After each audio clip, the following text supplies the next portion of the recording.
আমার মনে হয় কক্সবাজারের সবচেয়ে সেরা মুহূর্তটা এই সমুদ্রে গোসলের মাধ্যমেই কাটলো আমাদের।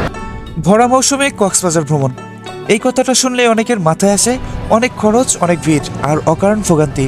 স্বাদ আছে কিন্তু সাধ্য নেই, এমন ধারণাই যেন সবার। কিন্তু সত্যি কি বাস্তবতা এমন, নাকি সঠিক পরিকল্পনা জানলে ভরা মৌসুমে কক্সবাজার ঘোরা যায় সাধ্যের ভেতর?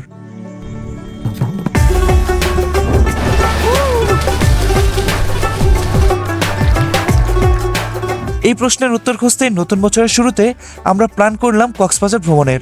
খুঁজে দেখলাম ভরা মৌসুমে কোথায় কম দামে হোটেল রুম পাওয়া যায়, গতানুগতিক ভিড় এড়িয়ে কোথায় একটু শান্ত পরিবেশের সময় কাটানো যায়, আর সন্ধ্যাটা উপভোগ করার জন্য কোথায় পাওয়া যায় একেবারে সস্তায় সুস্বাদু সি ফুড। তাই আজকের ভিডিওটি তাদের জন্যই, যারা ভরা মৌসুমে কক্সবাজার ভ্রমণের একটি বাস্তব, সৎ এবং কমপ্লিট ট্রাভেল গাইড খুঁজছেন। বন্ধুরা, আমরা আজকে চলে যাচ্ছি, তো দেখি আসলে কথা বলে আপনাদের জন্য কিছু করা যায় কিনা। রুম ভাড়ার ব্যাপারে একটু বিস্তারিত তথ্যগুলো আপনাদেরকে জানিয়ে দিতে চাই। আচ্ছা, ভিডিও যারা দেখছে আর কি, মানে সবাই তো চায় একটু ভালো কিছু থাকতে এবং একটু কমের ভিতরে। একটু কি বেনিফিট দেওয়া যায় কিনা? ইনশাআল্লাহ আপনার ভিডিও দেখে আসলে অপেক্ষা আমরা আপনার এখানে কি 1000-1200 টাকার ভিতরে রুম পাওয়া সম্ভব? না, কোনোভাবে কি ম্যানেজ করে দেওয়া যায়? যদি ধরেন খালি যদি থাকে। এটা হচ্ছে একদম ডাল সিজনে। আচ্ছা, ডাল সিজনে যদি খালি থাকে দিতে পারবেন? জি জি। আর শুধুমাত্র ভিডিও দেখে আসলে? জি জি। আচ্ছা, ঠিক আছে। আর ফুল সিজনে যদি ধরেন রুম খালি আছে কোনো কারণে, বাই চান্স কেউ ভিডিও দেখে আসলো, তাকে কি কোনো ধরনের স্পেশাল একটা ডিসকাউন্ট করে দেবো অবশ্যই। তো বলতেছে আপনার ভিডিও দেখি যারা।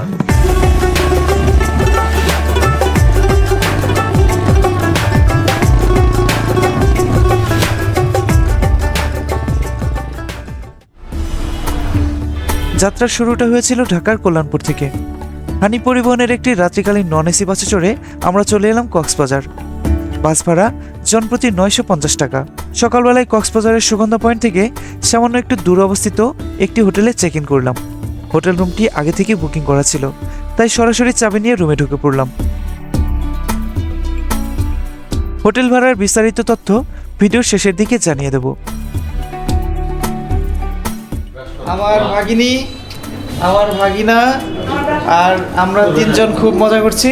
এইমাত্র রুমের ভিতরে এসে ঢুকলাম। রাতে আমার খুবই কষ্ট হয়েছে, বাস জার্নি খুবই কষ্ট হয়ে গেছে আমার জন্য।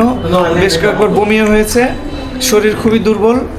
আর এইখানে আমাদের এই যে রুমটি, এটা হচ্ছে পুরো একটি হল রুম, কানেক্টিং রুম। এই যে দেখুন বন্ধুরা, এখানে এই যে বারান্দা রয়েছে, ওয়াশরুম রয়েছে, এই যে বেড, তারপরে হচ্ছে পাশের রুমটি, এখানে আমার টেলিফোন রয়েছে কিছু যাওয়ার জন্য। এই যে এই রুমটি একা আমার, আর আমার বোনের হাজব্যান্ড আর ভাগিনী ওই রুমে, আমি এই রুমে। তো কানেক্টিং রুম খুবই সুন্দর। ভরা মৌসুম, আমরা অগ্রিম বুক দিয়ে এসেছিলাম। তো অগ্রিম বুকিং কীভাবে আপনারা নেবেন, ফোন নাম্বার দিয়ে দিব। এবার কিন্তু হোটেল ডিওসা নিয়ে থাকছি না, নতুন জায়গায় থাকছি। আমি মনে করি সবসময় নতুন নতুন হোটেলে থাকাই ভালো, সবসময় সে এক জায়গায় না থাকাই ভালো, তাহলে আপনার অভিজ্ঞতাটা বাড়বে। আর এটার ভাড়া পড়েছে এই পুরো ভরা মৌসুমে, আজকে হচ্ছে জানুয়ারির 3 তারিখ, আমরা অগ্রিম বুকিং করে রেখেছিলাম আগেই। এটা ভাড়া পড়েছে 2500 টাকা। দুইটা বিশাল বিশাল রুম, এর পাশে সোফা আছে, এর পাশে সিঙ্কিং, মানে বিশাল ভালো জায়গা। লিফট আছে, লিফটে উঠে এলাম।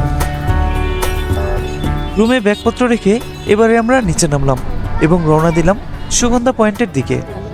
সকালে নাস্তা করার প্রয়োজন পড়েনি, কারণ ভোর সকালে বাসে নাস্তার বিরতি দেওয়া হয়েছিল।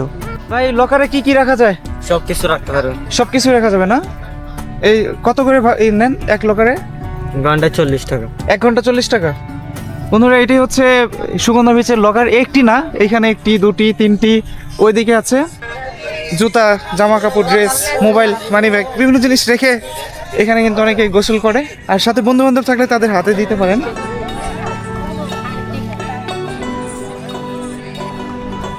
সুগন্ধা পয়েন্টে তখন লোকজনে গিজ গিজ করছে, চারপাশে আনন্দের উচ্ছ্বাস। কেউ স্পিড বোটে চড়ছে, কেউ নোনা জলে গা ভাসাচ্ছে। আমরাও আর এই আনন্দ থেকে নিজেদের বঞ্চিত করলাম না, একেবারে মনের মতো ডুবুডুবি চলল বেশ কিছুক্ষণ।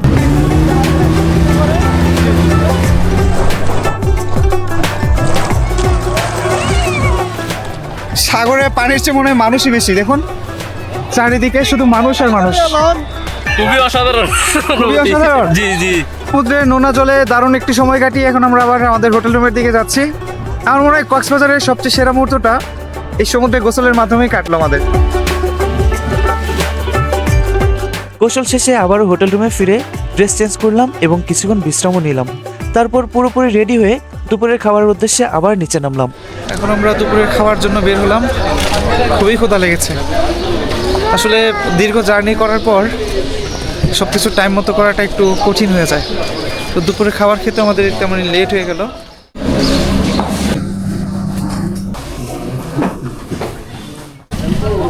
দুপুরের খাওয়া শেষ, আমরা বের হয়ে এলাম। হোটেলের পাশেই ছিল এই রেস্টুরেন্টটি। এই রেস্টুরেন্টে কিন্তু মোটামুটি সব কিছুর দাম ভালোই, বেশি রাখা হয়। তো যারা একটু স্বাদের ভিতর খেতে চান, বাজেটের ভিতর, তারা অ্যাভয়েড করতে পারেন। আমরা আসলে ভর্তা ভাজি দিয়েই মোটামুটি খাওয়াটা শেষ করলাম কোনো মতো। এখন আমরা মেরিন ড্রাইভে ঘোরার জন্য রওনা করছি। আমার নাম সাদ্দাম হোসেন। সাদ্দাম হোসেন, আপনি মেরিন ড্রাইভে চলাচল করেন রেগুলার? জি জি জি আচ্ছা, এই সাদ্দাম ভাই, যদি কেউ পর্যটকরা আসে ঘুরতে, জি জি অবশ্যই সিএনজি নিয়ে ঘুরতে চায়, জি জি ঘুরে দেখাতে পারবেন? জি জি অবশ্যই করে দিতে পারবো। আচ্ছা ঠিক আছে, তাহলে একটু কমের ভিতর, ন্যায্য ভাড়ার ভিতর দেখেন। হ্যাঁ আচ্ছা আচ্ছা আচ্ছা, আমরা হচ্ছে এই মুহূর্তে সুগন্ধা বিচে আছি। এখান থেকে আমরা পাটোয়া টেক যাব, আবার ওইখানে কিছু সময় কাটিয়ে আবার ফিরে আসবো। আমাদের একটু ইনানি তো সময় দিতে হবে। অবশ্যই দেবো স্যার। তো বন্ধুরা, এই সাদ্দাম ভাইয়ের সাথে যাচ্ছি। আপনারা যদি আসেন কখনো, সাদ্দাম ভাইকে নিয়ে সিএনজি রিজার্ভ করে ঘুরে দেখতে পারেন। আর ফরিদ ভাইকে কিন্তু ভুলবেন না, ফরিদ ভাই স্পেশাল, ফরিদ ভাইয়ের ব্যাপারটা ভিন্ন।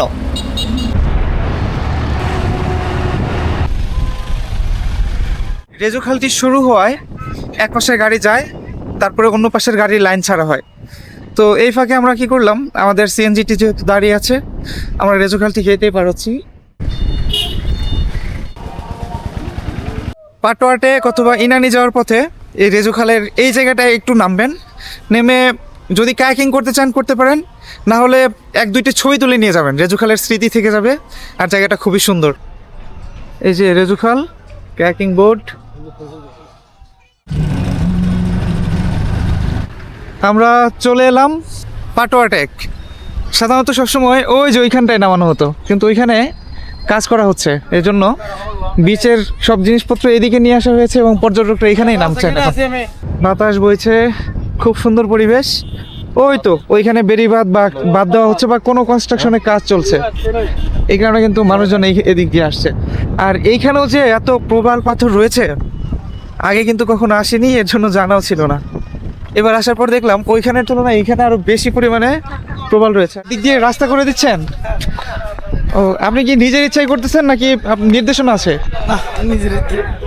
নিজের উদ্যোগে করে দিচ্ছেন? ও, খুব ভালো কাজ করছেন। ওর নাম হলো ফজল কাদের। ফজল কাদের কি করেন ভাইয়া? এই চেয়ার।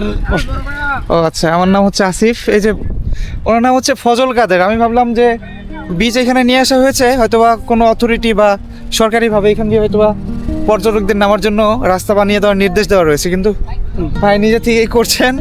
ভালো লাগলো ভাই, আসলে এরকম মন মানসিকতা সবার হওয়া উচিত আমাদের প্রত্যেকের। আমিও হেঁটে যাচ্ছিলাম, ওইখান দিয়ে রাস্তা করে দিচ্ছেন, ওই দিক দিয়ে আবার এদিক দিয়েও করে দিচ্ছেন। এই যে ওনারা আসছেন, দেখবেন যে এখান দিয়ে যাবে। নিজের উদ্যোগে এরকম ভালো কাজ আজকালকার দিনে কিন্তু খুব একটা দেখা যায় না।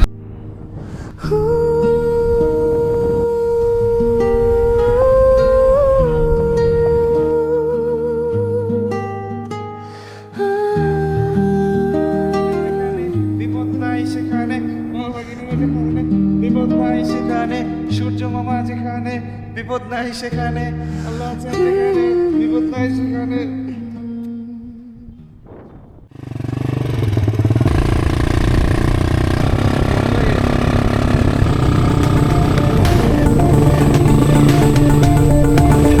বের করেন, কপি বের করেন। এটা কি আমার আমার নিজের পার্সোনালি কি সম্পন্ন নাকি ভাই? আপনার এইটা হচ্ছে রাস্তা, তাই না? রাস্তার ভিতর যে একটা পর্যটক নামবে, আপনি স্লিপ দিয়ে টাকা নেবেন, এটা আর জেলা প্রশাসকের নাম দিয়ে টাকা ওই যে- নেবেন। ওই যে- ওই যে- ওই যে দেখেন, এটা কি বইটা দেখবো বলেন? দেখেন না ওখানে এটা মানে এটা আমি এখন কি বইটা দেখবো? এটার মানে কি? ওইটা কি জন্য দিছে এটা দেখেন না আপনি, ওইটা দিছে কি জন্য? এইটা আমি কি বইটা দেখবো সেটা বলেন। সাথে এটা কি লেখা আছে আপনি বলেন, মুখে বলেন। এটা হচ্ছে আপনার জুন থেকে জুন 1 বছরের জন্য 42 লাখ টাকা দিয়ে টেন্ডার।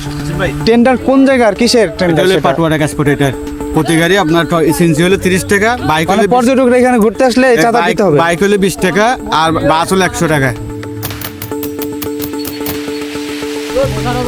বাইক হলে 20 টাকা আর বাস হলে 100 টাকা দিতে হয় পর্যটকের এখানে। 3 চলে 30 টাকা। এটা দিতে হয় পর্যটকের। ওটা দিতে হবে না, কেন দিতে হবে? এটা সরকার লিজ না দিলে তো টাকা নেবে নাকি? সরকারি রাস্তা লিজ দিয়ে দিছে, রাস্তার ভিতরে একটা ভাই আমাদের পর্যটন নামবে না। পার্কিং দিতে পারে না, এই জন্য আমাদের রোড থেকে কানেক্ট করতে হচ্ছে। আপনারা রাখলেন না ভাই কিছু, বুঝছেন? আপনারা দেশটা খাইছেন পুরা। এই দেশ আর জীবনে ভালো হইতো না। এই দেশ মনে করেন এতদিনে ভালো হয় না, আর জীবনে এই দেশ ভালো হইতো না। দেশের স্বাধীনতা 54 বছরে ভালো হয় না, আর কি ভালো হবে? আপনারা ভালো হইতে দিবেন না তো।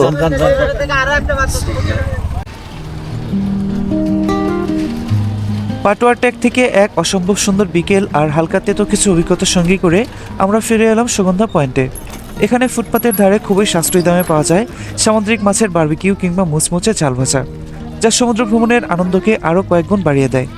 আমরা মাত্র 600 টাকায় 1 কেজিরও বেশি ওজনের একটি স্যালমন মাছ কিনে নিলাম। আলহামদুলিল্লাহ ভালো আছি।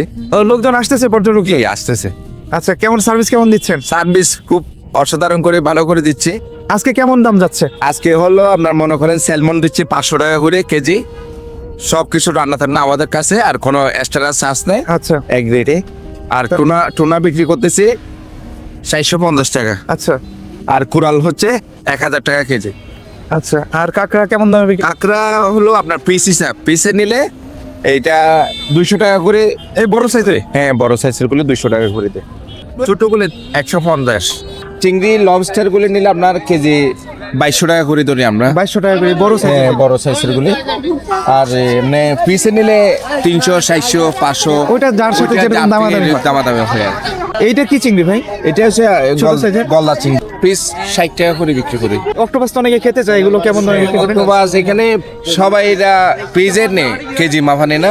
কেজি নিলে আপনার 1800 টাকা পড়ে, আর পিসে নিলে এক একটা সাইজ 300, 700, 500, 600, 700 এরকম সাইজ অনুযায়ী দাম। সাইজ অনুযায়ী এটা।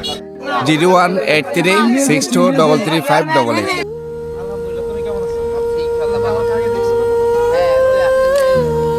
মামার দোকানে, আমার মামার দোকানে আসছেন তো, এই সুযোগে আমরা ছিলাম, এই যে আমার দোকানে ওর পাশে। তোমাদের সবার ভিডিও করছি, মানুষ পছন্দ করে তোমাদের। ইনশাআল্লাহ মানুষ একটা ভালো জিনিস দিও। হ্যাঁ জি জি জি।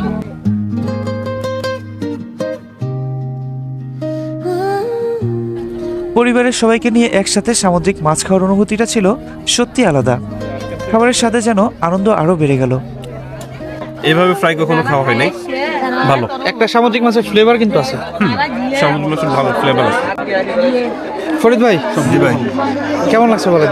হ্যাঁ, খুবই ভালো লাগতেছে আমার, আমি প্রথম খাচ্ছি। আচ্ছা, তো বন্ধুরা, এটা হচ্ছে আমার ফরিদ ভাই। তো ফরিদ ভাইয়ের সাথে আবার দেখা হতেই হবে। কক্সবাজার মানেই ফরিদ ভাই। আজকে ফরিদ ভাইকে পাইনি সারাদিন, এই সন্ধ্যাবেলা আমরা একসাথে হয়েছি। এখানে যে আমার ছোট বোন আছে, ওর বাবুরা রয়েছে, আর ছোট ভাই আছে, আমি আছি।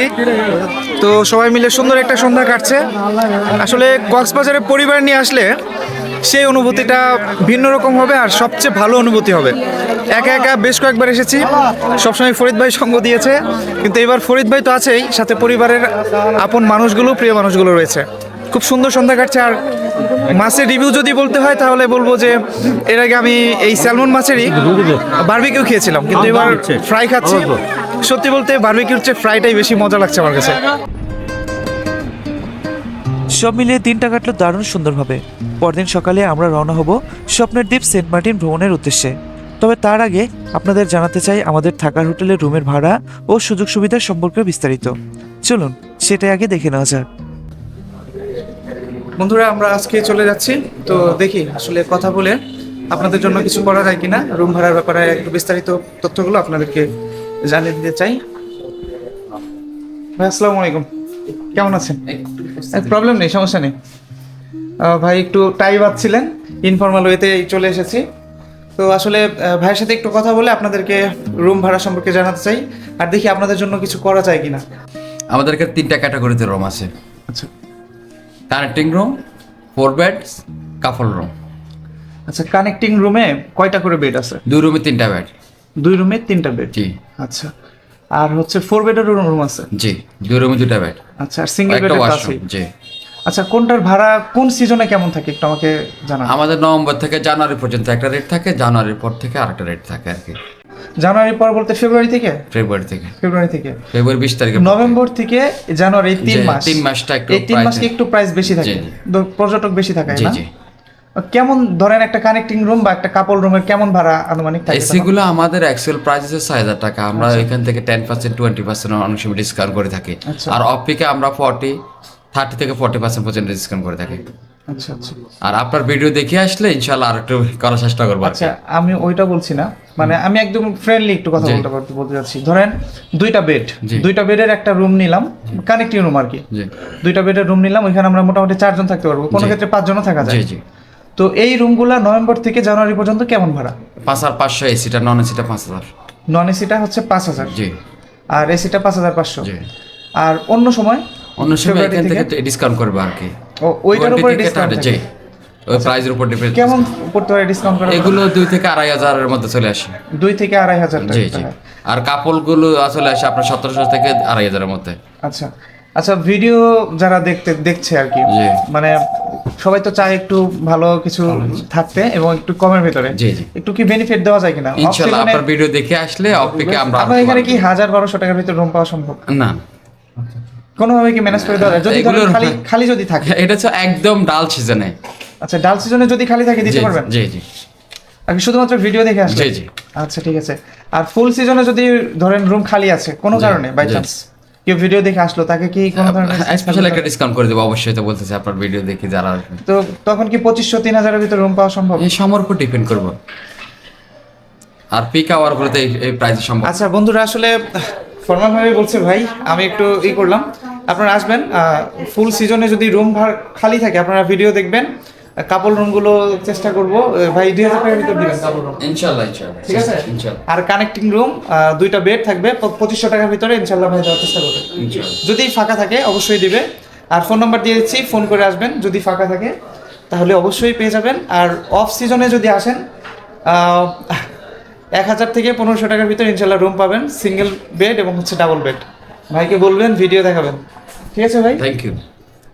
ভাই এতটুকু হেল্প কিন্তু করতে হবে। ইনশাআল্লাহ ইনশাআল্লাহ। আচ্ছা, এটা কোনো পেইড প্রমোশন না, আমি আসলে ভিডিও করে আমার যারা সাবস্ক্রাইবার রয়েছে, ভিউয়ার্স যারা রয়েছে তাদের জন্য। আমি চাই আপনারা ভালো কিছু পান কমের ভেতর।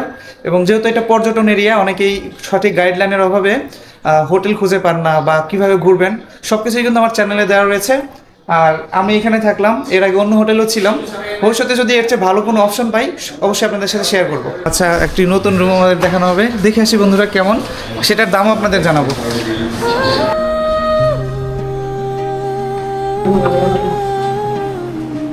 আমাদের কানেক্টিং রুম বলে আমরা এগুলো 3 বেড।